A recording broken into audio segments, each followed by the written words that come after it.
சொன்ன மாதிரி வேதத்தை ரெகுலராக வாசிக்கணும். அப்படி வாசிக்கும்போது உங்களுடைய இருதயத்துக்கு ஏற்ற கர்த்தர் கொடுக்கிற வார்த்தைகளை குறித்து வைத்துக்கொண்டு அதை ஆழமாக தியானம் செய்யணும்.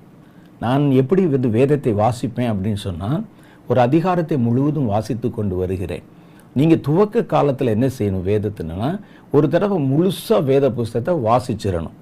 வேதத்தில் எல்லாமே இருக்கிறது. சரித்திரம் இருக்கிறது, கர்த்தர் பேசுகிற வார்த்தைகள் இருக்கிறது, அதுக்கு பிறகு இனி வரக்கூடிய எதிர்காலம் பற்றி இருக்கிறது, ப்ராஃபஸி இருக்குது, ஆறுதல் வசனங்கள் இருக்கிறது, மனிதர்கள் பேசின வார்த்தைகள் இருக்கிறது. இப்படி நிறைய சாத்தான் பேசின வார்த்தை கூட உள்ள இருக்குது. நீங்கள் தான் அதில் கர்த்தர் பேசுகிற வார்த்தைகளை கண்டுபிடித்து, மனிதர்கள் பேசினது இருக்குது, சாத்தான் பேசின வார்த்தைகள் இருக்குது, கர்த்தர் பேசின வார்த்தைகள் தான் 80% மேலே இருக்குது இந்த வேத புஸ்தகத்தில். அவைகளை நம்ம தேடி வாசிக்கணும்.